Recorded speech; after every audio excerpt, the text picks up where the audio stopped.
We are here at the IX Center for the 2010 Cleveland Auto Show, and I want to talk a little bit more about the sort of staple on America's roads, the Ford Mustang. And to do that, I've got Bill Russo with Ford, and we've been talking a lot about the 3.7-liter engine because obviously it's built here in Northeast Ohio. That's right. It's a very fuel-efficient engine, producing 305 horsepower, more than 30 miles a gallon.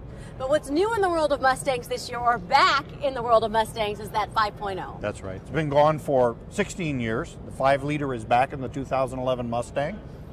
Everything that people love about the Mustang is still here, but under the hood there's a few more goodies now.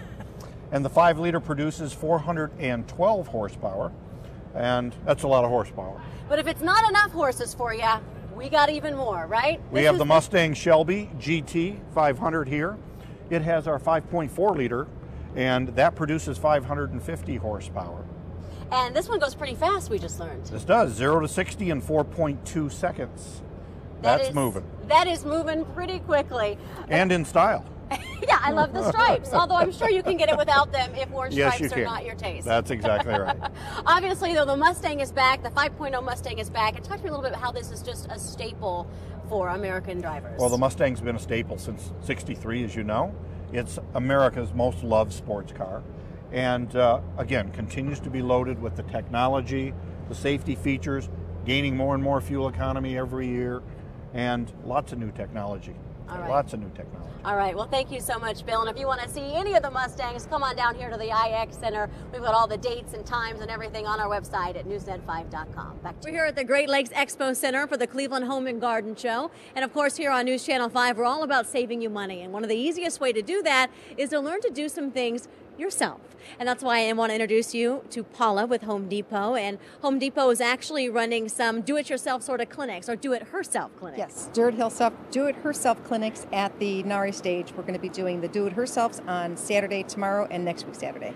And the one that they're doing tomorrow is actually on how to do some backsplashes, similar to, I guess, the one that we have right here. Yes, this is what the complete product is you pretty much want to do, and the problem is how to actually do it.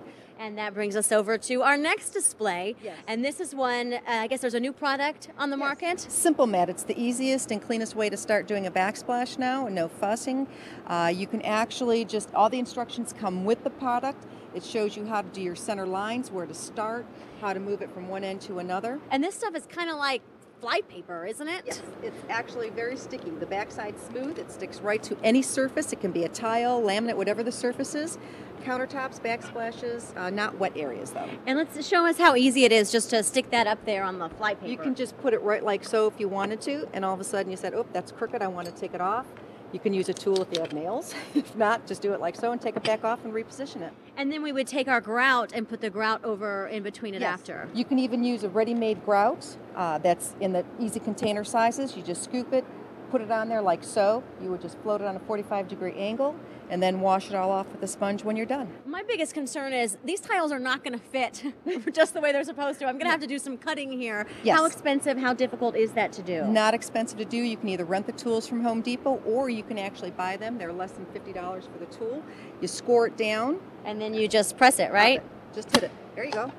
Oh, and we have two now half tiles. Yep, exactly. And that would be the size that you would want to do. You can actually smooth them out with a stone if you want. If it's a little too rough, nip them with the nippers just to take the edges off. Very easy to do. All right. Well, thank you so much. We're out of time, but thanks so much for joining us, You're Paula. Welcome. A lot of honey-do lists out there. Don't wait for them anymore.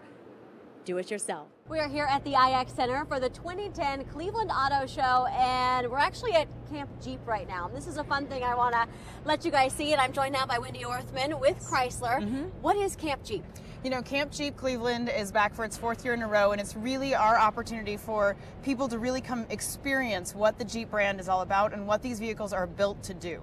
First, tell us what kind of Jeeps we have moving around here. These are the 4-door, right? Yes, these are the Wranglers, both Rubicon Editions as well as our Unlimited, which is a 4-door variety. And you can see the vehicles do a variety of tests. I think there's 6 in total. The suspension test, traction. There is a 16-foot Jeep Hill that you'll actually drive down without the brake on, which is very exciting.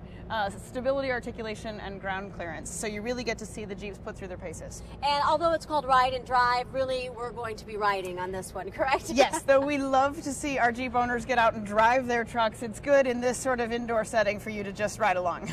And how neat is it? You've done this. Yes, it is really exciting. I describe off-roading as Six Flags at about 6 miles an hour. It's really slow and it's very steady, but it's very exciting, and really it gives you an incredible sense of empowerment when you've conquered these big hills or driven over logs and all these variety of elements. And it really shows you what these cars can do. Even though a lot of people use them just for in-town use, they do have some neat capabilities. Yeah, though they're very handy in blizzards, they're also really, everything about the Jeep is designed for off-road and off-road use, and so seeing it here, really, you see it in its element. All right, well, thanks so much, Wendy. Obviously, Camp Jeep is here throughout the auto show. We've got all the dates and times of the show on our website at newsnet5.com, and you just got to get out here, ride and drive, experience it, but come early because you can expect a line. Back to you.